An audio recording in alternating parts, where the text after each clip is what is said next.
হযরত ওসমান গনি রাদিয়াল্লাহু তাআলা আনহুর শাহাদাতটা কেমনে হয়েছিল?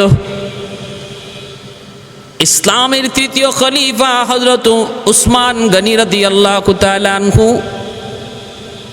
ওনার শাহাদাতের করুণ ঘটনা, ইতিহাসটা কি ছিল?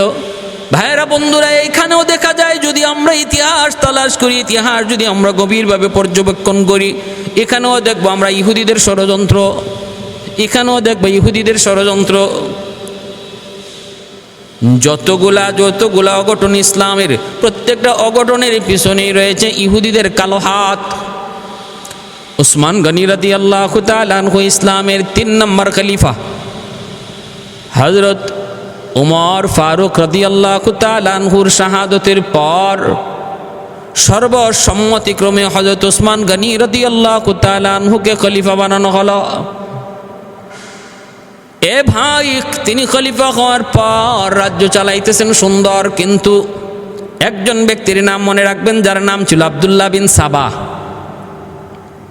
এই আব্দুল্লাহ বিন সাবা নামটা কত সুন্দর, নাম শুনলে মনে হয় মুসলমান, কিন্তু মূলত ছিল একটা কাট্টা ইহুদি। এই আব্দুল্লাহ বিন সাবা, এই নামটা ইয়াদ রাখবেন। এই নামটা ইয়াদ রাখলে ইসলামের ইতিহাস যখন আপনি পড়বেন, শুনবেন, প্রত্যেকটা জায়গার মধ্যে যেয়ে পাবেন তার ইন্ধন, তার ষড়যন্ত্র, তার জাল। এই আব্দুল্লাহ বিন সাবা রক্তে মাংসে ইহুদি, কিন্তু নাম মুসলমানের নাম লইয়া প্রকাশ্যে বাইতুল্লাহর সামনে, বাইতুল্লাহ না, খলিফাতুল মুসলিমিন হযরত ওসমান গনি রাদিয়াল্লাহু তাআলা আনহুর সামনে হাজার শত শত মানুষের উপস্থিত রেখে সে কালেমা পড়ে মুসলমান হয়েছিল। এই কথাটা বোঝানোর জন্য যে সে একনিষ্ঠ একজন মুসলিম, বলে আমি মুসলমান হব, তবে খলিফার সামনে আর মদিনার মসজিদের সামনে, যেখানে অসংখ্য অগণিত মানুষ থাকবে। তার উদ্দেশ্যই ছিল যে আমি ইসলাম ধর্ম গ্রহণ করে মুসলমানের ভিতরে ঢুইকা একটা দল, একটা গ্রুপ বানাবো, যেই গ্রুপটার স্লোগান হবে উসমানের চেয়ে খেলাফতের যোগ্য, খলিফা হওয়ার যোগ্য হযরত আলী বেশি। হযরত আলী হযরত ওসমান গনি রাদিয়াল্লাহু তাআলা আনহুর চেয়ে খলিফা হওয়ার যোগ্য বেশি, তিনি বেশি উপযুক্ত। এই স্লোগানটা উঠাবো, আর এটা একটা স্পর্শকাতর বিষয়। এই ইস্যুটাকে সামনে রেখে ভিতরে ভিতরে একটা গ্রুপ তৈরি করব মুসলমানের ভিতরে ফাটল সৃষ্টি করার জন্য। কারণ আব্দুল্লাহ বিন সাবা দেখতেছে জায়গায় জায়গায় মুসলমানের চতুর্দিকে শুধু হলে বিজয় আর বিজয়, বিজয়ের সংবাদে আসতেছে। ওসমান গনি রাদিয়াল্লাহু তাআলা আনহুর জমানায় বিভিন্ন দেশ বিজয় হচ্ছে। হযরত আমির মুআবিয়া রাদিয়াল্লাহু তাআলা আনহু, সিরিয়ার গভর্নর, অত্যন্ত বিচক্ষণ একজন সাহাবী, বিভিন্ন অঞ্চল তার দ্বারা জয় হচ্ছে। আর এই বিজয়টাকে সে সহ্য করতে না পেরে একটা কৌশল অবলম্বন করলো যে সরাসরি সম্মুখ যুদ্ধে মুসলমানের সাথে পারা সম্ভব নয়, আগে মুসলমানের ভিতরে ঢুইকা তাদের মধ্যে দল তৈরি করতে হবে, ফিরকা তৈরি করতে হবে, মতভেদ তৈরি করতে হবে, নতুবা মুসলমানকে দুর্বল করা যাবে না। কত বড় চক্রান্ত! বর্তমানেও ইহুদিদের এই চক্রান্ত বিরাজমান। এক মুসলিম দেশের সাথে আরেক মুসলিম দেশের দ্বন্দ্ব লাগায় রাখছে। এর মূল তালাশ করলে দেখা যাবে ইহুদি, মূলে তালাশ করলে দেখা যাবে ইহুদি। মুসলমান যেন এক না হতে পারে, মুসলমান যেন এক না হতে পারে, এজন্য যা যা করা লাগে ছলে বলে কৌশলে, সবচেয়ে বড় 2টা হাতিয়ার ইহুদিদের মুসলমানের ঐক্য নষ্ট করার পিছনে, সেটা হলো কচকচে টাকা আর সুন্দরী নারী।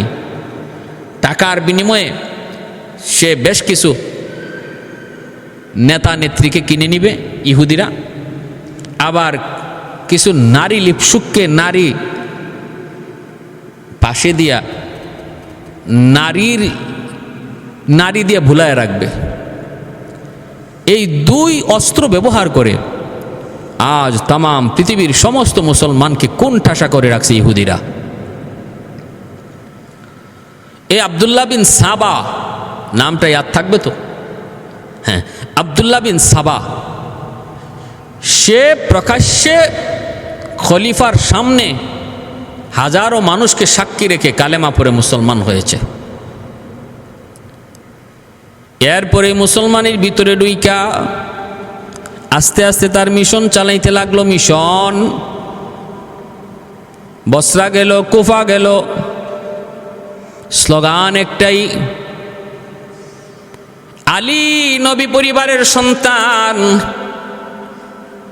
আলী নবীর বংশের, হাশেমি বংশের, আর ওসমান হলো উমাইয়া বংশের। অতএব নবীর বংশের সন্তান আলী, তিনি খলিফা হওয়ার বেশি উপযুক্ত। উসমানকে খলিফা বানানো হয়েছে, সেটা অন্যায়। আলী খলিফা হওয়ার বেশি উপযুক্ত, আমরা আলীকে খলিফা চাই। একজন একজন করে বুঝায়। সহজ সরল মুসলমান, নবী পরিবারের প্রতি দুর্বল, অল্পতে তার টুপ গিলে ফেলে কেউ কেউ। কিন্তু কুফা বসরার আলেম ওলামা যারা ছিলেন, যারা ইসলামের পণ্ডিত ছিলেন, তারা বুঝে ফেললেন এর ষড়যন্ত্র। ওরে বের করে দিলেন যে তুই ভাগ, তুই বহুত বড় ফিতনাকারী, তুই ফিতনা লাগাইতে আইসো, তারা বের করে দিছেন। ভাইরা বন্ধুরা, সে কোনো জায়গায় যায় ঠাঁই পায় না, কিন্তু ভিতরে ভিতরে লোক কিন্তু কিছু বানায় ফেলতেছে। কারণ বিষয়টা তো সেন্সিটিভ, আহলে বায়াতের বিষয়। নবী পরিবারের প্রতি মুসলমান স্বাভাবিকভাবেই দুর্বল। কেন আজও পর্যন্ত পৃথিবীর কোটি কোটি মুসলমান কারবালার মর্মান্তিক ঘটনা কেন ভুলতে পারে না? কারণ এটা আমার নবী পরিবারের সাথে সম্পর্ক। এজন্য ভুলবার কথা না, ভোলা যায় না, সব কিছু ভোলা যায় না। কিছু দাগ, কিছু কষ্ট সারা জীবন থেকে যায়। এটা দাগ থেকে, দিল থেকে মুছে না, বসে যায় দিলে। ওই আব্দুল্লাহ বিন সাবা, সে এরকমভাবে কিছু কিছু লোক বানাইতে শুরু করলো, বানাইও ফেললো। এইদিকে ভাইয়েরা বন্ধুরা, মিশরের গভর্নরের প্রতি মিশরের মানুষের অনাস্থা। খলিফাতুল মুসলিমিন হযরত উসমান গনি রাদিয়াল্লাহু তাআলা আনহুর কাছে তারা চিঠি পাঠাইল যে আমাদেরকে মিশরের গভর্নর বদলায়া দেন, মিশরের গভর্নর বদলায়া দেন। এইদিকে আব্দুল্লাহ বিন সাবা এটারও একটা সুবর্ণ সুযোগ মনে করে সে মিশর চলে গেল। গিয়া সে এই জিনিসটার আরো বাড়াইল। যেখানেই যেখানে দেখে একটু খুদ, যেখানেই দেখে একটু সমস্যা, আব্দুল্লাহ বিন সাবা সেখানেই যায় সেই সমস্যাকে কমায় না, বরং বাড়ায়। মুসলমানের ভিতরে এমন আব্দুল্লাহ বিন সাবার পুত্র, আব্দুল্লাহ বিন সাবার এই চেলা চামুন্ড এখনো মুসলমান সমাজে আসেনি না? নাই, বহু আছে। মুসলমানের ঝগড়া যদি লাগে কমায় না, বরং বাড়ায়। নিজেদের ভিতরে দ্বন্দ্ব যদি লেগে যায় ভুল বুঝাবুঝির কারণে, সেটাকে না কমাইয়া যারা বাড়ায়, এরাই আব্দুল্লাহ বিন সাবার উত্তরসূরি। এরাই আব্দুল্লাহ বিন সাবার উত্তরসূরি। সাবধান, মুসলমান ঘুষে ঘুষে চইল। দুই মুসলমানে যদি ঝগড়া হয়, তাদের মধ্যে মীমাংসা করে দিও। 3 জায়গায় মিথ্যা কথা বলা বৈধ, এর মধ্যে ইসলাম এই একটা জায়গা রেখেছে। দুই মুসলমানের মধ্যে যদি ঝগড়া হয়, দুই মুসলমানের মধ্যে যদি বিদ্বেষ থাকে, তাহলে মাঝখানে একজন দুইকা মিথ্যা কথা বইলা ও যদি দুজনকে মিলাই দিতে পারে, এখানে মিথ্যা বলা জায়েজ। যেমন আব্দুর রহিম, আব্দুল করিম, দুইজনের মধ্যে ঝগড়া, অথবা অমুক দেশ তমুক দেশের সাথে ঝগড়া, মাঝখানে একজন দুইকে বলতেছে, আরে তুমি ওরে অমুক খারাপ জানো?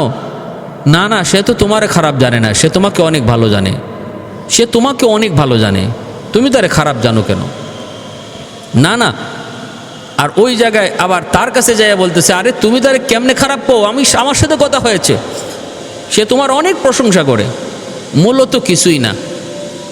এরকমভাবে দুজনের কাছে গিয়া দুজন সম্পর্কে ভালো রিপোর্ট দিয়া সে তাদের দূরত্ব কমায় আনে। এই জায়গায় মিথ্যা বলা জায়েজ। আর 2 জায়গা হলো জান বাঁচানোর জন্য ইসলাম মিথ্যা কথা বলতে জায়েজ বলেছে। আপনার জান চলে যাবে, মেরে ফেলবে, হত্যা করে ফেলবে, ওই অবস্থায় মিথ্যা বলা জায়েজ আছে। তারপরেও যদি কেউ না বলে, মিথ্যা না বলে, সেটা তার আজিমত, কিন্তু রুখসত, অনুমতি আছে মিথ্যা বলার। কি আছে? আল্লাহ নবী সরাসরি যান চলে যাওয়ার মুহূর্তেও সরাসরি নবীজি মিথ্যা বলেন নাই, নবীর সাহাবীরা মিথ্যা বলেন নাই, একটু তাওরিয়া করেছেন, একটু ঘুরায় বলছেন। যেমন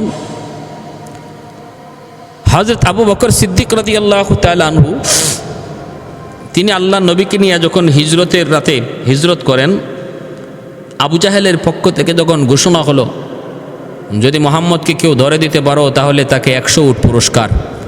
ওই 100 উটের নেশায় ঘুরতে ঘুরতে এক বেঈমান নবীকে আর আবু বকর সিদ্দিককে পেয়ে গেল। সে আল্লাহ নবীকে চিনত না, কিন্তু আবু বকর সিদ্দিককে চিনত। তখন সে সিদ্দিক আকবরকে দেখে লক্ষ্য করে বলতেছে, আবু বকর, তোমার পিছনে উনি কে? ওই অবস্থায় সিদ্দিক আকবর তিনি যদি বলেন ইনি নবী মুহাম্মদুর রাসূলুল্লাহ সাল্লাল্লাহু আলাইহি ওয়াসাল্লাম, তাহলেই বিষয় জটিল হয়ে যাবে। সে খবর দিবে আর কাফির কুফফাররা এসে নবীকে ধরে নিয়ে যাবে। আর যদি তিনি বলেন যে ইনি অমুক বা উনি তমুক, সরাসরি মিথ্যা বলা হয়। এজন্য আবু বকর সিদ্দিক একটা কৌশল করলেন, যেটাকে শরীয়তে তাওরিয়া বলে, একটু ঘুরায় বলল। তিনি বললেন, হুয়া হাদিন ইয়াহদিনি। আবু বকর বলতেছেন, ইনি আমার পথ প্রদর্শক, ইনি আমারে পথ দেখান, আমি রাস্তা চিনি না, ইনি আমারে রাস্তা চিনান। তো বেঈমান মনে করছে, ও আবু বকর রাস্তা চিনে না, মনে হয় কোথাও যাবে, তো একজন লোক সাথে নিছে, রাস্তা চিনেন না, ইনি মোহাম্মদ না। এই কথা ভেবে দুশমন চলে গেল। আর আবু বকর সিদ্দিক আর নবী, মায়ার নবী মুস্কি হাসেন। সিদ্দিক আকবর বলেন, নবী গো, আমি আপনাকে আখিরাতের পথ প্রদর্শক বলেছি, আর ও বেঈমান সে আপনাকে দুনিয়ার পথ প্রদর্শক মনে করেছে। নবী বলেন, তোমার ধারণা ঠিক আছে, তোমার কথাও ঠিক আছে। ঠিক তেমনি হযরত কাসিম বানী দারুল উলুম দেওবন্দ কাসিম নানুতভী রহমতুল্লাহি আলাইহি, তিনিও মসজিদে নববীতে কোরআন তেলাওয়াত করেন। আর ইংরেজরা এই খবর পেয়েছে যে কাসিম নানুতভীর কারণে ইংরেজদের গুম হারাম। এই কাসিম মসজিদের ভিতরে কোরআন তেলাওয়াত করে, মসজিদের ভিতরে আছে। তো ইংরেজরা মসজিদের ভিতরে ঢুকে গেছে,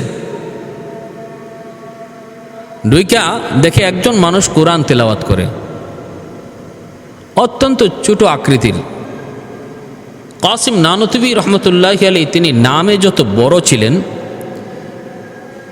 মানুষ তত বড় ছিলেন না, দেখতে শুনতে অনেক ছোট আকৃতির। এজন্য নামে মানুষে মিলতো না, মিল খাইতো না, অনেকেই চিনত না যে ইনি কাসিম। ইংরেজরাও ধোঁকায় পড়ে গেল। এরা ভাবতেছে যে না, এই লোক তো কাসিম নানুতভী হওয়ার কথা না, মনে হয় মসজিদ থেকে বের হয়ে গেছে, মনে হয় ছিল। যাক, তারপরে জিজ্ঞেস করি, জিজ্ঞেস করে, ও মিয়া, কাসিম নানুতভীরে দেখছো?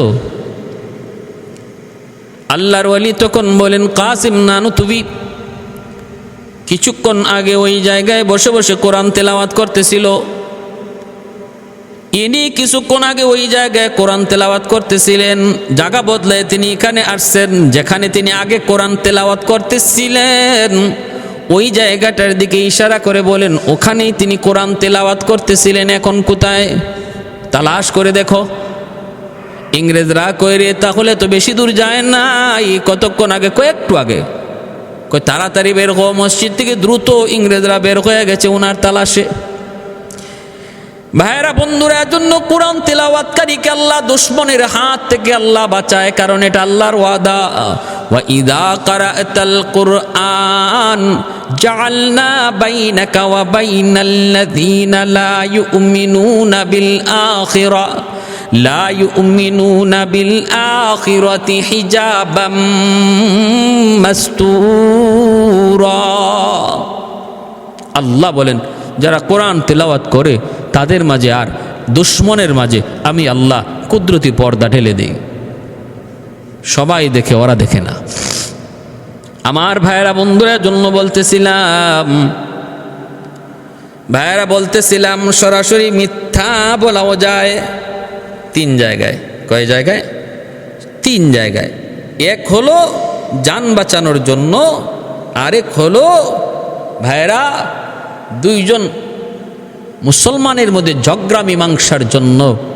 যদি মাঝখানে একজন ঢুকে মিথ্যা বলে দুজনকে মিলাইয়া দেয়, বরং এখানে মিথ্যার গুনাহ তো হবেই না, বরং সওয়াব হবে।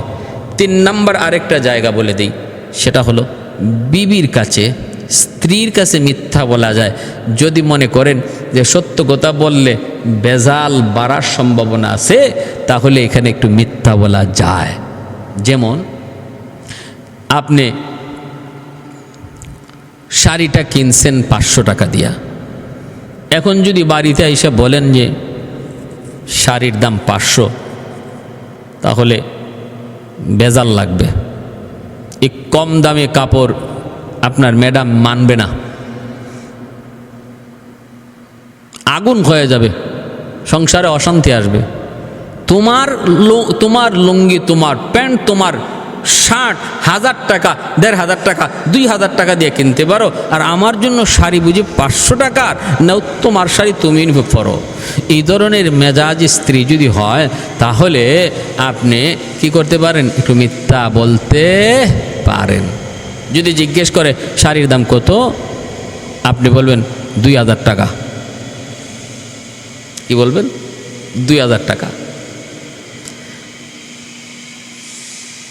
বেজাল কমানোর জন্য। প্যারে হাজরিন, এক্ষেত্রে আরেকটা কথা মনে পড়ে গেছে, তবে মাঝে মাঝে এই ধরনের বলার দ্বারা সমস্যা হয়। এজন্য বলি যে সংসারে স্বামী স্ত্রী দুজনেরই মেজাজ ঠান্ডা রাখা উচিত, একজন আরেকজনকে বোঝা উচিত। কোনো কিছুতেই হুট করে রাগ করা, গুসা করা, একজন আরেকজনের উপরে চটে যাওয়া, এতে হিতে বিপরীত হয়। যে সমস্ত স্ত্রীরা স্বামীর উপরে মুহূর্তেই খেপে যায় আর আউলা জাউলা পরিস্থিতি অশান্ত করে ফেলে, আর স্বামী ডরে ভয়ে মিথ্যার আশ্রয় নেয়, এখানে ঝামেলাও হয়। যেমন স্বামী বাজার থেকে মাছ কিনে নিয়ে আইছে 2000 টাকার, আর বাড়িতে আনার পরে স্ত্রী বলতেছে মাছ তো অনেক সুন্দর, দাম কত? এখন স্বামী ভাবতেছে আমি যদি এখন 2000 টাকা বলি, তাহলে ঘরে তুফান শুরু হবে, তুফান। সে কয় আর কত? 800 টাকা। কয় বাহ, এত সুন্দর মাছ মাত্র 800 টাকা দিয়ে নিয়ে আইসো, মাশাল্লাহ তুমি তো বাজার করা শিখে গেছো দেখা যায়। কয় না, হ তোমার মতো স্ত্রী যে ঘরে থাকবে, এই ঘরের স্বামী বাজার না শিখতে পারে। কয় ঠিক আছে, না ওতে তুমি মাছটা বানাও, আমি নামাজ পড়ে আসতেছি। চলে গেল নামাজে। জুম্মার নামাজ পড়ে আইসা দেখে মাছ অর্ধেক নাই। কি নাই? অর্ধেক মাছ নাই। তখন বলতেছে কি ব্যাপার, মাছ কম কেন? কই পাশের ঘরের ভাবি আসছিল, ভাই নাকি আজকে মাছ কিনে নাই। তো ভাবি বলতেছে, ভাবি তোমাদের এত মাছ, মাছটাও সুন্দর, আজকে আমাদের ঘরে কোনো মাছ নাই, কিছু দেওয়া যাবে? আমি বললাম যে আমাদেরও এত মাছ লাগে না, তো অর্ধেক মাছ যদি তুমি নিতে চাও নিতে পারো, 800 টাকা দিয়ে আনছে তো তুমি 400 টাকা দিয়ে দিও, আর অর্ধেকটা নিয়ে যাও। তো 400 টাকা দিয়া আমি অর্ধেকটা বিক্রি করে দিছি। এবার বলেন, স্বামী বলতেছে করলা কি তুমি? কি করলা? কই কি হইছে? কই ইন্না লিল্লাহ, কপাল আমার আটুত, এটা কি করছো? আরে মাছের দাম তো 2000। কই কি কও? বলে আমি তোমার ডরে আর বয়ে না 800 কইছি। স্ত্রী বলে হাই হাই হাই হাই রে কপাল, তুমি মিথ্যা বললা কেন? কই মিথ্যা বলবো না, তুমি যে জল্লাদ মার্কা বউ, যদি সত্য বলি তো উভয় আছে। এখন দুজনে কপাল লাতায়, আফসোস করে। বলুন তো এখন আফসোস করে কোনো লাভ আছে? কোনো লাভ নাই, যা হইবার হয়ে গেছে।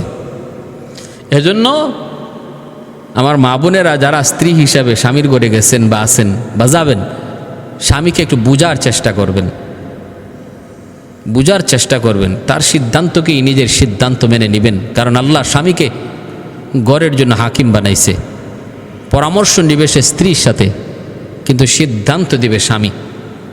আর যে সমস্ত ঘরে স্ত্রী স্বামীর ভয়ে থাকে, এমনও আছে না, অধিকাংশ ফ্যামিলিতে গ্রাম অঞ্চলে স্ত্রী ভয়ে কাঁপে স্বামীর ভয়ে, অনেক সময় ডরে ভয়ে মিথ্যা কথা বলে ফেলে স্বামীর সাথে, এতেও ঝামেলা হয়। কি যার ঝামেলা হয়েছে? ডাক্তার স্বামীকে চিকিৎসা করে পরীক্ষা দিছে, প্রস্রাব পরীক্ষা, কয় তুমি আগামীকাল প্রস্রাব নিয়ে আইসো, টেস্ট করে দেখবো সমস্যা কি। স্বামী বোতলের মধ্যে প্রস্রাবের পানি রাখছে, সকালে ডাক্তারের কাছে নিয়ে যাবে, পরীক্ষা হবে। এই বাথরুমে স্ত্রী ঢুকছে আর তার পা লাগিয়া প্রস্রাবের পানি পড়ে গেছে বোতল থেকে। এখন স্ত্রী ভাবতেছে, ওরে আল্লাহ, আমার যে জল্লাদ মার্কা স্বামী, যদি যায় বলি তোমার প্রস্রাব ফালাইয়া দিছি, তাহলে কি জানি হয়, উপায় নাই, আমার আজকে মনে হয় আজকের দিনই শেষ দিনও হইতে পারে।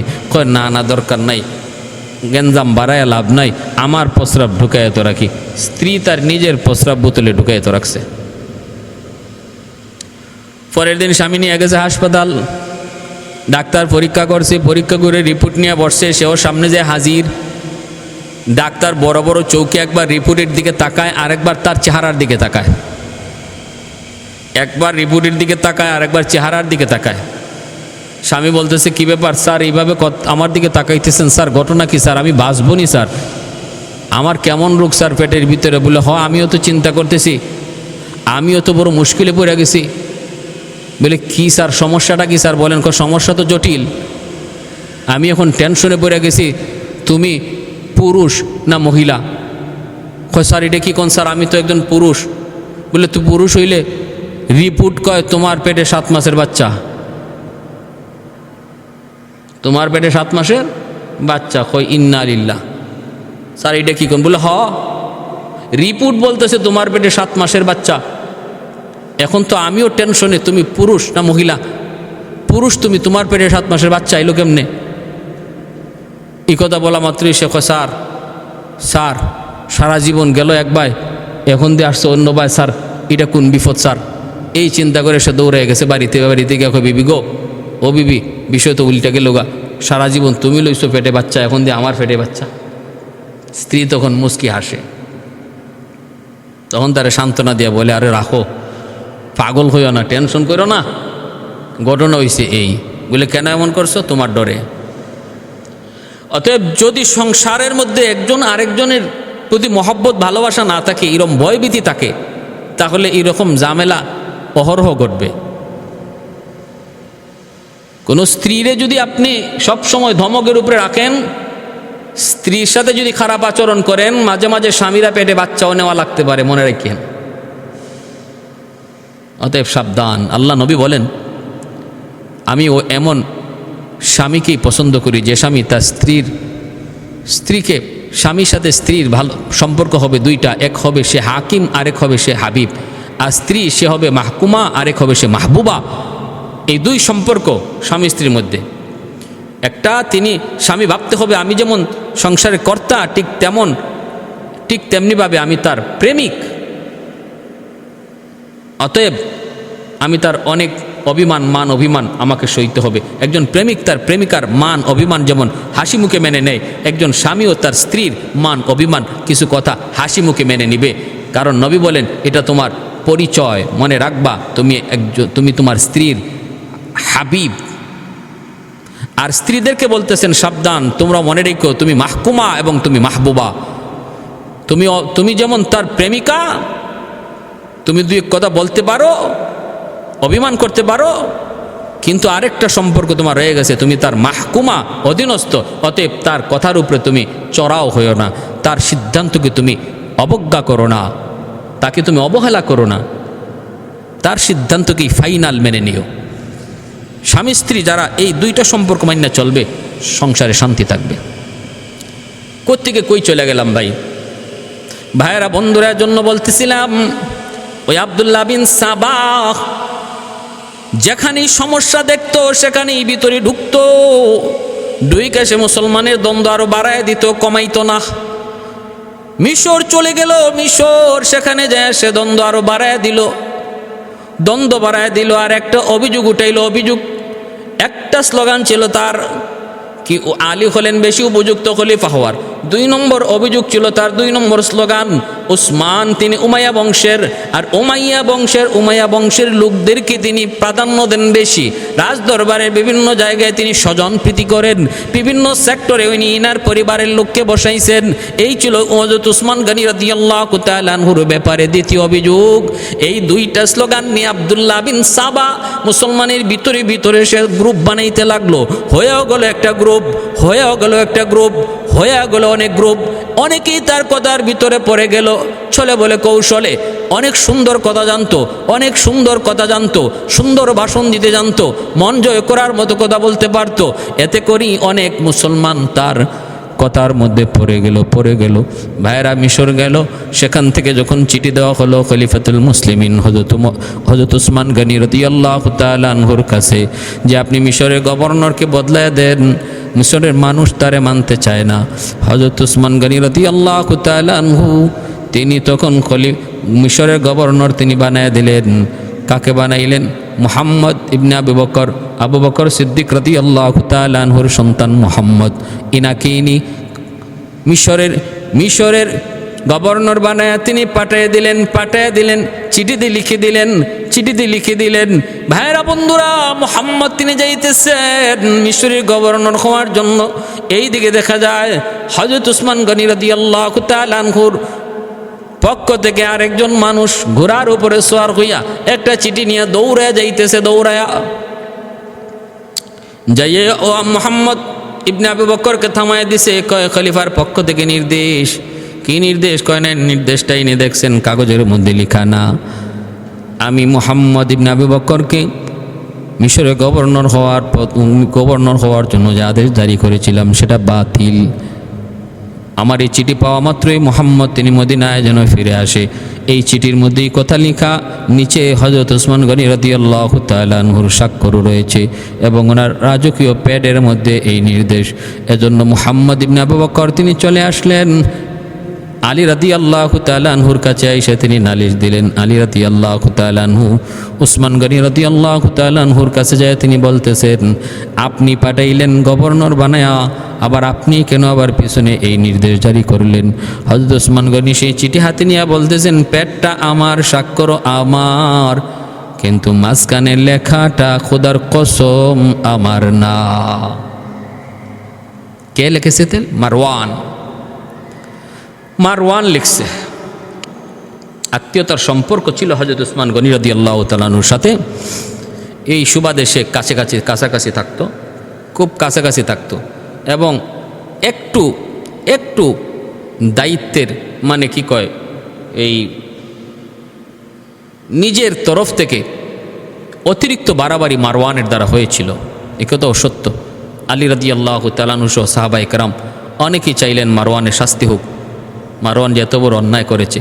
হয়তো উসমান গনি বলতেছেন যে একটু ধৈর্য ধরো, সব শান্ত হয়ে যাবে, সব বিচারই হবে। ওই অবস্থার মধ্যে চলতেছে কিন্তু আব্দুল্লাহ বিন সাবার দল এরা এই বিষয়টাকে আরও গরম করে নিল। তার দলবল সহ সবাই এখন উচ্চবাক্য। হযরত আবু বকর সিদ্দিক রাদিয়াল্লাহু তাআলার সন্তান মুহাম্মদ ইনিও আব্দুল্লাহ বিন সাবার দলে, এমনকি বেশ কিছু সাহাবিও ঢুকে গেছেন যে না, হযরত ওসমান গনি যদি এখনই শক্ত হাতে দমন না করেন তাহলে এই মানুষগুলার, দুষ্ট মানুষগুলার এই খারাপ আচরণ এটা বন্ধ হবে না, দিন দিন বাড়তে থাকবে। কিছু নরম আকৃতির মানুষ ছিলেন, নরম প্রকৃতির মানুষ ছিলেন হযরত ওসমান গনি রাদিয়াল্লাহু তাআলা আনহু। এজন্য তিনি ওই নরম প্রকৃতির মানুষ হওয়ার সুযোগ নিয়ে কিছু দুষ্কৃতিতে জড়ায় গেছিল। আর এই সুযোগটারে হাতে নিয়ে আব্দুল্লাহ বিন সাবা, ওই ইহুদি তার দলবল, তারা কি করলো, কঠিনভাবে এটাকে তারা একটা বিদ্রোহ করলো। কয় না, আমরা উসমানের খেলাফতই মানি না, উসমানের খেলাফত মানি না। কয় উসমানকে খেলাফত থেকে নামতে হবে, খলিফার পদ থেকে উসমান গনিকে নামতে হবে, তারে আমরা খলিফা হিসেবে মানি না, উনি খেলাফতের যোগ্য না, নাউজুবিল্লাহ। এই বইলা বিশাল আকারের একটা গ্রুপ তৈরি করে নিল। বিশাল আকারের একটা হট্টগোল মদিনায়, বিদ্রোহ শুরু হলো, চতুর্দিক থেকে বিদ্রোহ। কেউ দেখতে আয়, কেউ শুনতে আয়, কেউ বা বিদ্রোহের আওয়াজ উঠায়। ভাইয়েরা বন্ধুরা, উসমান গনি রাদিয়াল্লাহু তাআলা আনহু তিনি রাজদরবারে, ওই অবস্থায় হযরত আলী রাদিয়াল্লাহু তাআলা আনহু তিনি বলেন, ওগো খলিফাতুল মুসলিমিন, অবস্থা বড় খারাপ, আপনার রাজপ্রাসাদ ওই বিদ্রোহীরা এরা ঘেরাও করে ফেলেছে। কয় কেন? কয় ওরা সবাই আপনার অপসারণ চায়, আপনার অপসারণ চায়। অনুমতি দেন, অনুমতি দেন, আমি আলী একাই যথেষ্ট, মদিনায় কোনো ফিতনা হতে দেব না, আমি আলী একাই যথেষ্ট, অনুমতি দেন। উসমান গনি রাদিয়াল্লাহু তাআলা আনহু বলতেছেন, আলী আমি চাই না আমি উসমানের কারণে নবীর দেশে রক্তপাত হোক। যেই জমিনে আমার মায়ার নবী শুয়ে আছেন, ওই জমিনে আমি উসমানের কারণে কোনো রক্তপাত হোক, মুসলমানের রক্ত জড়ুক, এটা আমি উসমান চাই না। তাহলে ওরা বিদ্রোহ করেছে, ওরা আপনার প্রাসাদের চতুর্দিক দিয়ে খানা পানি বন্ধ করে দিয়েছে, চতুর্দিক থেকে খানা পানি বন্ধ করে দিয়েছে। প্রাসাদের ভিতরে ওসমান গনি রাদিয়াল্লাহু তাআলা আনহুকে তারা এক করে ফেলেছে। ভাইরা বন্ধুরা, এদিকে উসমান গনি রাদিয়াল্লাহু তাআলা আনহু দিন যায় রাত যায়, খানা নাই পানি নাই, বিদ্রোহীরা ওরাও বিদ্রোহ থামে না, বাসভবন চতুর্দিক থেকে ওরা ঘেরাও করে ফেলেছে। উসমান গনি রাদিয়াল্লাহু তাআলা আনহু তিনি যখন জানালা দিয়া মুখটা বের করে দেখেন মদিনার অনেক মানুষজন ওই বিদ্রোহীদের মধ্যে সামিল হয়ে গেছে। সবার মুখে এক আওয়াজ, উসমান খেলাফতি থেকে অপসারণ চাই, উসমানের অপসারণ চাই। উসমান গনি রাদিয়াল্লাহু তাআলা আনহু বলে, আমার নবী বলেছেন উসমান তুমি হকের উপরে থাকবা, হকের উপরে আসো, জান যাবে তবুও তুমি হক পথ ছেড়ে দিও না, হকের পথ থেকে তুমি বিতাড়িত হইও না, সরে যেও না। অতএব আমি জান যাবে খেলাফতি ছাড়ব না, এটা আমার নবীর নির্দেশ। আর তোমরা কি আমার পানি বন্ধ করে দিয়েছো, আমার পানি বন্ধ করে দিয়েছো, আমার খানা পানি বন্ধ করে দিয়েছো। দিন যায় রাত যায়, হযরত উসমান গনি পানির তৃষ্ণায় কাতর হয়ে পড়েছেন। পানি নাই, পানি নাই, পানি নাই। বিবি কোনো রকম তিনি চাইলেন পাশের ঘর থেকে, পাশের বাড়ি থেকে একটু পানি আনবেন। মাত্র তিনি ঢুকতে যাবেন, তখন বিদ্রোহীরা হযরত উসমান গনি রাদিয়াল্লাহু তাআলা আনহুর বিবিকেও চেক করা শুরু করলো। কয় না না, এমনি ঢুকতে পারবা না, চেক করবো তোমার কাছে পানি আছে কিনা নাই। চেক করে পানিটা পেয়ে গেল, পানিটা ওরা রেখে দিল। কোনোভাবে কেউ পানি নিয়ে ঢুকতে পারে না, কেউ ঢুকতে পারে না। হযরত আলী রাদিয়াল্লাহু তাআলা আনহু আবারও অনুমতি চাইলেন, ওগো আমিরুল মুমিনিন খলিফাতুল মুসলিমিন, আমি আলীকে একবার অনুমতি দেন, অনুমতি দেন। অথবা আমাকে না দেন, আমার হাসান হুসাইনকে অনুমতি দেন, বান্দরগুলাকে মদিনা থেকে সরায় দেই। আমার হাসান হুসাইন ওদের জন্য যথেষ্ট। কিন্তু উসমান গনি বলেন, আরে আলী না না, আমার কারণে নবীর জমিনে রক্তপাত হোক, আমি এটা চাই না। আলী আবারও তিনি ব্যর্থ হয়ে চলে যান, কিছুই করতে পারেন না আলী। উসমান গনি যদি অনুমতি না দেন, তিনি তো হামলা চালাইতে পারেন না। বিদ্রোহীরা যুদ্ধ করার জন্য ওরা প্রস্তুত হয়ে গেছে। হযরত আলী বুঝায় শোনায় ওদেরকে সরাইতে পারেন না। একটা কথাই ওদের কিন্তু আলী বুঝতেছেন, এই বিদ্রোহ দমন করতে হলে সিন্নি ছাড়া কোনোদিন বিদ্রোহ দমন হবে না। কিন্তু জান্ডা আর ডান্ডা দেওয়ার কোনো অনুমতি তো উসমান গনি দেন না। হযরত আলী রাদিয়াল্লাহু তাআলা আনহু উসমান গনির বাসভবনের মেইন গেটে হাসান হুসাইনকে দাঁড় করায় রাখলেন, পাহাড়ের মতো দুই ভাই। কোনোভাবেই যেন কোনো দুষ্কৃতিকারী খলিফাতুল মুসলিমিনের বাসভবনে ঢুকতে না পারে। হাসান হুসাইন পাহাড়ের মতো দাঁড়িয়ে রইলেন, সাহস নাই কারো ওই দিক দিয়ে ঢুকার। ভাইরে বন্ধুরা, একদিন, দুই দিন, 3 দিন চলে যায়, রাজপ্রাসাদ বাসভবন ঘেরাও। পানির তৃষ্ণায় উসমান গনির বুক শুকিয়ে গেছে, জিহ্বা শুকিয়ে গেছে। জানালা দিয়ে মুখটা বের করে চোখের পানি জোরে কান্দেন আর বলেন, রে মদিনার মানুষ, মসজিদে নববীর জায়গার প্রয়োজন, জায়গা হয় না। আমি উসমান কি তোমাদের জন্য মসজিদে নববীর জায়গার ব্যবস্থা করে দেই নাই? হযরত আব্দুল্লাহ বিন জুবাইর এবং হযরত তালহাকে লক্ষ্য করে তিনি বললেন, বলে হো আপনি সব করেছেন। এরপরে তিনি বলতেছেন, মদিনার মসজিদে নববীর পাশে একটা কুয়া, মিষ্টি পানি, সবাই তো চেয়েছেন, নবী চেয়েছেন এই কুয়াটা কে কিনে দিতে পারে মুসলমানদের জন্য। আমি ওই কুয়াটা লক্ষ দিরহামের বিনিময়ে তোমাদেরকে কিনে দেই নাই, পানির ব্যবস্থা কি আমি করে দেই নাই? বলে হ আপনি করে দিয়েছেন। উসমান গনি তখন জানালা দিয়ে আওয়াজ দেন, চোখের পানি জড়ান, আমি উসমান তোমাদের পানির ব্যবস্থা করে দিলাম, কিন্তু আজকে 3 দিন হয়ে যায় আমি উসমানের মুখে এক ফোঁটা পানি জুটে না, পানির ব্যবস্থা হয় না। এ মদিনার মানুষ, তোমরা কি দুর্ভিক্ষে কষ্ট করো নাই? মদিনায় প্রচন্ড দুর্ভিক্ষ চলছিল। উসমান গনি রাদিয়াল্লাহু তাআলা আনহু তিনি অন্য সিরিয়া থেকে তিনি 100 বস্তা উটের উট বুঝাই 100 বস্তা আটা নিয়ে তিনি মদিনায় ঢুকতে চাইলেন। মদিনার ব্যবসায়ীরা মদিনা থেকে বের হয়ে উসমান গনির সাথে তারা রাস্তায় দেখা করলো। দেখা করে বলতেছে, উসমান আটাগুলি আমাদের কাছে তুমি বিক্রি করে দাও। উসমান গনি বলেন, এই আটা তোমরা কিনতে চাও, কি করবা? কয় মদিনার বাজারে নিয়ে বিক্রি করব, একটু লাভ হবে আমাদের, আমরা একটু লাভে বিক্রি করব। এইদিকে মদিনায় দুর্ভিক্ষ চলছে, দুর্ভিক্ষ। উসমান গনি বলেন, কত দাম দিবা? 1 টাকার জিনিস আমরা 2 টাকা দেব। উসমান গনি বলেন, না আমার জিনিসের দাম আরো বাড়ছে, আরো উঠছে। কয় নেও 1 টাকার জিনিস তোমাকে আমরা 3 টাকা দেব। উসমান গনি বলে, না আরো দাম উঠছে, দাম বাড়াও। কয় নেও 1 টাকার জিনিস আমরা তোমাকে 4 টাকা দিব। কয় না না, আরো দাম, আমার জিনিসের দাম উঠছে। মদিনার ব্যবসায়ীরা কয়, উসমান আমাদের আগে কে তোমাকে জিনিসের দাম কয়ে গেল? এত দাম কে তোমাকে কয়ে গেল?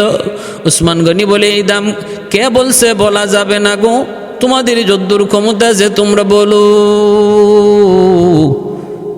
যদি আমার মনে হয়, যদি আমি বুঝি আমি তোমরা বেশি দাম বলেছ, যে আমাকে দাম বলেছ ওই দামের চেয়ে যদি বেশি দাম তোমরা বলো, তবে তোমাদের কাছে বিক্রি করে দেব। তখন মদিনার ব্যবসায়ীরা 1 টাকার জিনিস 5 টাকা দিব, তাও তুমি দিতে চাও না, এর বেশি আমরা আর পারবো না, কারণ আমরা এর চেয়ে বেশি বেচতে পারবো না, কেউ নিবেও না, সম্ভব না। তবে চলে যাইতেছি, একটাও আর শুধু শোনা উসমান, কে তোমার এত দাম দিল আর কত দাম দিল? উসমান গনি কয়, আমার 1 টাকার জিনিস 10 টাকা উঠছে, 10 টাকা। সুবহানাল্লাহ। কই কে উসমান, কে এমন কাজ করলো? উসমান গনি বলে, তিনি আর কেউ নন, তিনি হলেন আমার আপনার মালিক, তিনি আমার আপনার মালিক রব্বুল আলামিন, আহকামুল হাকিমিন, তিনি আমার আপনার রব, যার নাম হলো আল্লাহ। কুল হুয়াল্লাহু আহাদ আল্লাহুস সামাদ, যিনি একক, যার সাথে কোনো শরিক নাই, তিনি সমাদ, যিনি কারো মুখাপেক্ষী নন, সবাই তার মুখাপেক্ষী কিন্তু তিনি কারো মুখাপেক্ষী নন। তিনি একের জিনিস 10 বলেছেন, 1 টাকার মাল 10 টাকা বলেছেন। মান জা আবিল হাসানাতি ফালাহু আশরু আমসালিহা। উসমান গনি রাদিয়াল্লাহু তাআলা আনহু এই মালগুলা মদিনায় নিয়ে আসলেন। আইনা মদিনার মানুষের মাঝে ওই 100 উট বুঝাই মাল বিনামূল্যে তিনি মদিনার মানুষের মধ্যে বন্টন করে দিলেন। অভাবী মানুষ, দুর্ভিক্ষ চলতেছে, মদিনার ঘরে ঘরে কান্না, শিশু বাচ্চাদের কান্না, নারী পুরুষের কান্না। উসমান গনি তাদের মধ্যে এই মালগুলা বন্টন করে দিয়েছেন। সেজন্যই হযরত আব্বাস রাদিয়াল্লাহু তাআলা আনহু ওই রাত্রে তিনি স্বপ্নে দেখেন আমার নবী, রহমতের নবী, মায়ার নবী, তিনি মায়ার নবী তখন দুনিয়ায় নাই। মায়ার নবী দয়ার নবী, তিনি কোথাও জানি ঘোড়ার পিঠে, লাল ঘোড়ার পিঠে সাওয়ার হইয়া নবী কোথায় জানে যাইতেছেন। আব্বাস রাদিয়াল্লাহু তাআলা আনহু বলেন, ওগো নবীজি কোথায় যান? একটু কথা শুনে যান। আল্লাহর নবী বলেন, না না, আমাকে থামায়েন না, আমার ওসমান আজকে যেই কাজ করেছে মদিনার মানুষের জন্য, আল্লাহ খুশি হয়ে আমার ওসমানের সাথে হুরের বিবাহের আয়োজন করেছে, আমি ওই বিবাহের অনুষ্ঠানে যোগদান দিতে যাচ্ছি। এজন্য হযরত উসমান গনি রাদিয়াল্লাহু তাআলা আনহু তিনি এত বড় সখী ছিলেন, এত বড় দানবীর ছিলেন। মদিনার প্রতিটা ঘরে ঘরে তার দান, তার সহযোগিতা রয়েছে। মদিনার প্রতিটা মানুষ তার সহযোগিতা পেয়েছে। উপাধি ছিল জিন্নুরাইন, দুইটা নূরের অধিকারী। আমার নবী, রহমতের নবী, প্রথম মেয়ে রুকাইয়াকে বিবাহ দিয়েছিলেন। রুকাইয়া ইন্তেকাল করলেন 2য় হিজরিতে। এরপরে 3য় হিজরিতে মায়ার নবী উম্মে কুলসুম রাদিয়াল্লাহু তাআলা আনহা, ওনাকেও বিবাহ দিয়েছিলেন। 2 জন মেয়েকে আল্লাহর নবী উসমান গনির কাছে বিবাহ দিয়েছেন। এরপরে নবী বলেছেন, যদি আমার আরো মেয়ে থাকতো, উম্মে কুলসুমের ইন্তেকালের পর নবী বলেন, যদি আমার আরো মেয়ে থাকতো আমি উসমানের কাছে বিয়ে দিতাম। এজন্য 2 নূরের অধিকারী বলা হয়। রাজপ্রাসাদ ঘেরাও করে রেখেছে দুশমন আব্দুল্লাহ বিন সাবার লোক। মুসলমানের ভিতরে ইহুদি, মুসলমানের ভিতরে ইহুদি, মুসলমানের বেশ ধরে, সুরত ধরে, নাম ব্যবহার করে ঢুকছে। একটা গ্রুপ বানায় ফেলছে। এই গ্রুপের ভিতরে কিছু মুসলমানও ঢুকে গেছে না বুঝা। হে যে ইহুদি তা তো আর কেউ জানে না। ভাইয়েরা, বন্ধুরা, রাতের বেলা উসমান গনি রাদিয়াল্লাহু তাআলা আনহু তিনি রাতের বেলা ঘুমাইছেন। আমার নবী, রহমতের নবী, দয়ার নবী স্বপ্ন যোগে বলতেছেন, রে উসমান, ও উসমান, সেহরি খাইবা তুমি দুনিয়ায়, আর ইফতার করবা তুমি আমি নবীর সাথে জান্নাতে। আমি নবী তোমারে সেহরি খাওয়াইলাম। উসমান গনি রাদিয়াল্লাহু তাআলা আনহুকে মায়ার নবী স্বপ্ন যুগে পানি পান করাইলেন, সেহরি খাওয়াইলেন, রোজা রাখার নিয়ত করলেন। বিবি বলতেছেন, স্বামী গো, ও স্বামী, তুমি কেমন করে রোজা রাখবা? শরীর তো দুর্বল, পানি খাও না আজকে 3 দিন যাবত। গতকাল রোজা রেখেছো, ইফতার করার কিছুই ছিল না, আগামীকাল তুমি কেমন করে রোজা রাখবা? উসমান গনি বলেন, বিবি না না, আমার নবী, দয়ার নবী স্বপ্ন যুগে তিনি আমাকে সেহরি খাওয়াইছেন, পানি পান করাইছেন, আর নবী বলেছেন ইফতার বুঝে আমি নবীর সাথে করব জান্নাতে। অতএব বিবি, আজকের দিন হবে আমার জীবনের শেষ দিন, ইফতারের আগ মুহূর্তে আমি দুনিয়া থেকে বিদায় নিব। এই কথা মনে করে উসমান গনি রাদিয়াল্লাহু তাআলা আনহু তিনি বলেন, বিবি, আমাকে মালিকের কালাম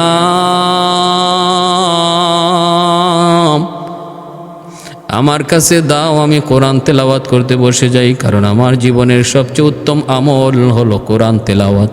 উসমান গনি রাদিয়াল্লাহু তাআলা আনহু কোরআন তেলাওয়াত করলেন সারাদিন। ভাইরা, বন্ধুরা, তেলাওয়াত করতেছেন। ওই অবস্থায় দুষ্কৃতীর দল, আব্দুল্লাহ বিন সাবার দল, গেট দিয়া ঢুকতে তো পারে না, কারণ হাসান হুসাইন তারা দাঁড়ানো। দেয়াল টপকায়া দুশ্মনগুলি ঢুকে গেছে উসমান গনি রাদিয়াল্লাহু তাআলা আনহুর রাজপ্রাসাদে। ঢুকে তিনি কোরআন তেলাওয়াত করতেছেন। সামনে যায় দাঁড়ালেন প্রথমে আবু বকর সিদ্দিক রাদিয়াল্লাহু তাআলা আনহুর সন্তান মুহাম্মদ। তিনি যায় তখন দাড়ি মুবারক ধরলেন। উসমান গনি তেলাওয়াত করতেছেন আর বলতেছেন, না মুহাম্মদ, আজ যদি তোমার বাবা দুনিয়ায় থাকতেন, তিনি এই দাড়ির ইজ্জত করতেন, সম্মান করতেন। এই কথাটা বলা মাত্রই আবু বকর সিদ্দিক রাদিয়াল্লাহু তাআলা আনহুর সন্তান মুহাম্মদের শরীর কাঁপে উঠছে। তিনি ভুল বুঝতে পেরেছেন, কোরআন সামনে আর উসমান গনির চোখ দিয়া পানি ঝরতেছে। এইবার হযরত উসমান গনি কাছ থেকে আবু বকর সিদ্দিক রাদিয়াল্লাহু তাআলা আনহুর সন্তান তিনি যখন একটু সরে আসলেন, এদেরকে বোঝানোর চেষ্টা করলেন, বিদ্রোহীদেরকে, কিন্তু বুঝে না ওরা। আব্দুল্লাহ বিন সাবার লোকগুলা ওরা তো উদ্দেশ্য করে টার্গেট করে ঢুকছে ইহুদির দল। মুহাম্মদ সরা মাত্রই একজন উসমান গনি রাদিয়াল্লাহু তাআলা আনহুর মাথার মধ্যে তলোয়ার চালাইয়া দিছে। এই তলোয়ারের আঘাতটা পড়া মাত্রই তলোয়ারের আঘাতেই রক্ত ফিনকি দিয়ে কোরআনের পাতায় পড়ছে সূরা বাকারার ফাসায়াকফিকাহুমুল্লাহ 137 নম্বর আয়াত সূরা বাকারার ওই আয়াতখানা উসমান গনি রাদিয়াল্লাহু তাআলা আনহুর মাথার রক্তে আয়াতখানা রক্তে লাল হয়ে গেছে। যে আয়াতের অর্থ হলো, আমি আল্লাহই তোমাদের জন্য যথেষ্ট, আমি আল্লাহ তোমার জন্য যথেষ্ট, তোমাদের জন্য যথেষ্ট। উসমান গনি রাদিয়াল্লাহু তাআলা আনহুর মাথার রক্তে কোরআনের পৃষ্ঠা লাল হয়ে গেছে। এ ভাই, এরপরে আরেকটা আঘাত করলো। ওনার বিবি নায়লা আসলেন ফিরানোর জন্য। দুশমন আঘাত করলো, ওনার আঙ্গুলগুলি কেটে গেল। পরে গেলেন, চিৎকার দেওয়া শুরু করলেন। ভাইরা, বন্ধুরা, উসমান গনি রাদিয়াল্লাহু তাআলা আনহুকে এরপরে শোয়া পিঠের মধ্যে অনেকগুলি আঘাত করলো দুশমন। পানির তৃষ্ণায় 3 দিন 4 দিন ছটফট ছটফট করলেন। কারবালার প্রান্ত ইমাম হুসাইন তার পরিবার সহ যেইভাবে পানির তৃষ্ণায় ছটফট করেছেন, এইভাবে হযরত উসমান গনি রাদিয়াল্লাহু তাআলা আনহু তিনিও ইন্তেকালের আগে, শহীদ হওয়ার আগে পানির তৃষ্ণায় ছটফট করেছিলেন। ভাইরা বন্ধুরা, কোনো অংশেই কারবালার থেকে কম হয় নাই রে উসমানের সাথে। সে উসমান গনি রাদিয়াল্লাহু তাআলা আনহু কোরআনের পৃষ্ঠার পাশেই তার নিতর দেহটা পড়ে রইল, রক্তে লাল হয়ে গেছে। শহীদ, বহু শহীদের শাহাদতের সাক্ষী হবে তার রক্তমাখা জামা। হযরত ওমর ফারুক রাদিয়াল্লাহু তাআলা আনহুর শাহাদতের সাক্ষী হবে মসজিদে নববীর মিম্বর। উহুদের শহীদদের শাহাদতের সাক্ষী হবে উহুদের ময়দান। বদরের শহীদদের শাহাদতের সাক্ষী হবে বদরের ময়দান। উসমান গনি রাদিয়াল্লাহু তাআলা আনহুর শাহাদতের সাক্ষী হবে আল্লাহর কোরআন। মালিকের কালাম উসমান গনির শাহাদতের সাক্ষী হবে। আমার ভাইয়েরা বন্ধুরা, উসমান গনি রাদিয়াল্লাহু তাআলা আনহু শহীদ হয়ে গেলেন। মদিনার মধ্যে হইচই পড়ে গেল, চতুর্দিক দিয়ে হইচই পড়ে গেল। ভাইয়েরা বন্ধুরা, ওই অবস্থায় হযরত আলী রাদিয়াল্লাহু তাআলা আনহু দেখলেন পরিস্থিতি বড় ভয়াবহ। কারণ উসমান গনি রাদিয়াল্লাহু তাআলা আনহুকে শহীদ করার পিছনে মুসলমানদের অনেক বড় একটা জামাত ছিল, অনেক বড় জামাত ছিল। কিন্তু ঘটনা এমন ঘটায় দিবে ইহুদিরা মাঝখানে ডুইকা, মুসলমানরা এতটা ভাবতে পারে নাই। এজন্য বিচার যদি করতে হয় শুধু ইহুদিদের না, অনেক সাহাবীরও বিচারের কাঠগড়ায় দাঁড় করাইতে হয়। পরিস্থিতি বড় ভয়াবহ। মদিনায় চতুর্দিকে কান্নার রূপ। হযরত আলী রাদিয়াল্লাহু তাআলা আনহুকে মুসলমানগণ, সাহাবায়ে কেরামগণ 5 দিনের মাথায় ওনাকে খেলাফতির মধ্যে বসাই দিলেন, বলে আপনি তাড়াতাড়ি খেলাফত ধরেন, তারপরে ওসমান হত্যার বিচার করা যাবে। আগে পরিস্থিতি স্বাভাবিক করেন উসমান গনি রাদিয়াল্লাহু তাআলা আনহু, তিনি খলিফা হলেন। কিন্তু এইদিকে সিরিয়ায় যে আমিরে মুয়াবিয়া রাদিয়াল্লাহু তাআলা আনহু, তিনি গভর্নর, তিনি খবর পাওয়া মাত্রই তিনি বিদ্রোহ করলেন। না, এখন কোনো খলিফা না, খলিফা পরে, আগে ওসমান হত্যার বিচার করতে হবে, তারপরে খলিফা কে হবে না হবে সেটা পরের বিষয়। আলী খলিফা হবে, আমার কোনো আপত্তি নাই, কিন্তু ওসমান হত্যার বিচার না করা পর্যন্ত খেলাফতের কাজ বাতিল, এই আওয়াজ এখন তোলা হবে না। কিন্তু আলী রাদিয়াল্লাহু তাআলা আনহু বলেন না, আগে পরিস্থিতি স্বাভাবিক করতে হবে। সাহাবায়ে কেরাম অনেকেই বলেন, আমিরে মুয়াবিয়া কি বুঝাইতে চেষ্টা করলেন, আগে তো হাল ধরতে হবে। পরিস্থিতি যদি ভিন্ন হয় তাহলে মাঝখান দিয়ে কেউ সুযোগ নিয়ে নিবে। এজন্য আগে রাজত্ব, আগে খেলাফতটা ধরতে হবে, তারপরে বিচার কাজ শুরু হবে। এই ছিল তাদের নজরিয়া। আর আমিরে মুয়াবিয়া রাদিয়াল্লাহু তাআলা আনহুর নজরিয়া ছিল না, আগে উসমান হত্যার বিচার। কারণ এটা এমন একটা অবস্থা ছিল তখন, স্বাভাবিকভাবে তখন এমন একটা পরিস্থিতি আমার আপনারও হয়ে যায়, তোকে আরে রাখো, আগে কে খলিফা হবে না হবে সেটা ভিন্ন, আগে বিচার চাই, এমনটাই হবে বাহ্যিক দাবি। কিন্তু আলী রাদিয়াল্লাহু তাআলা আনহু যে সিদ্ধান্ত নিয়েছিলেন, খেলাফত আগে তিনি নিয়ে নিছেন, আগে তিনি খেলাফতের দায়িত্বটা হাতে নিছেন, এটাই ছিল সঠিক সিদ্ধান্ত। কারণ যদি এটা না নিতেন তখন আব্দুল্লাহ বিন সাবার দল খেলাফতি নিয়ে নেওয়ারও কোনো চক্রান্ত করত। হযরত আলী রাদিয়াল্লাহু তাআলা আনহু সিদ্ধান্তটাই তখন সঠিক ছিল, এটাই সবাই মেনে নিয়েছেন। কিন্তু আমিরে মুয়াবিয়া রাদিয়াল্লাহু তাআলা আনহু তিনি অতি আবেগী হয়ে গেছেন। আর এটাও স্বাভাবিক, অতি আবেগ হওয়াটাও স্বাভাবিক। যে করলো কি এটা হারামির দলেরা এটা করলো কি? উসমান গনি রাদিয়াল্লাহু তাআলা আনহুর মতো এত বড় একজন উদার দিলের মানুষ, আমার নবী যাকে জিন নুরাইন উপাধি দিয়েছেন, যার সহযোগিতার হাত মদিনার এমন কোনো ঘর নাই, এমন কোনো মানুষ নাই যে পায় নাই, সে ওসমানকে এমন নির্মমভাবে শহীদ করা হলো। এজন্য হযরত আমির মুয়াবিয়া রাদিয়াল্লাহু তাআলা সইতে পারলেন না। আর বংশের দিক দিয়েও আমিরে মুয়াবিয়া রাদিয়াল্লাহু তাআলা উমাইয়া বংশের, আর উসমান গনি রাদিয়াল্লাহু তাআলা তিনিও ছিলেন উমাইয়া বংশের। এজন্য সম্পর্কটা আরেকটু গভীর ছিল, গাঢ় ছিল। দাবি করে বসলেন, বোঝানোই যায় না আমিরে মুয়াবিয়া রাদিয়াল্লাহু তাআলা আনহুকে। তিনি বিশাল সৈন্যবহর নিয়ে চলতেছেন মদিনার দিকে, উসমান হত্যার বিচার নেবেন। আলী রাদিয়াল্লাহু তাআলা বারবার বুঝাইতেছেন যে আপনি আগে আমার হাতে বায়াত গ্রহণ করুন, বিচার দাবি করুন, মামলা আদালতে পেশ করুন, তারপরে আমি দেখেন আমি আলী বিচার করি কিনা। আমাকে দোষারোপ করেন না, আলীর কোনো দোষ ছিল না। কিন্তু মুআবিয়া রাদিয়াল্লাহু তাআলা আনহুর এমন ধারণা ছিল যে আলী থাকতে উসমানকে কেমন করে হত্যা করলো। এই কথাটা তিনি আম্মাদান আয়েশা সিদ্দিকা রাদিয়াল্লাহু তাআলা আনহা, তিনি তখন মক্কায় ছিলেন, ইনাকেও যে আমিরে মুআবিয়া রাদিয়াল্লাহু তাআলা আনহু বুঝাই ফেলছেন যে আলী যেখানে মদিনায়, সেখানে উসমান কেমন করে হত্যা হলো, শহীদ হলো। আবার সে খলিফা হয়ে গেল বিচার না করে, উসমান হত্যার বিচার না করে খেলাফত গ্রহণ করে নিল। আমি এটা মানতে পারি না। এই ভাইয়েরা বন্ধুরা, হযরত আমির মুআবিয়া রাদিয়াল্লাহু তাআলা আনহু কথায় আম্মাদান আয়েশা সিদ্দিকা রাদিয়াল্লাহু তাআলা আনহা তিনিও পড়ে গেলেন। তখন তারা একটা মিলে গেলেন, মিলা আলী রাদিয়াল্লাহু তাআলা আনহুর সিদ্ধান্তের বিরোধিতা করলেন। ওই তখন থেকে দুটো গ্রুপ হয়ে গেল, আর দুই গ্রুপের তখন দুইটা যুদ্ধ হলো।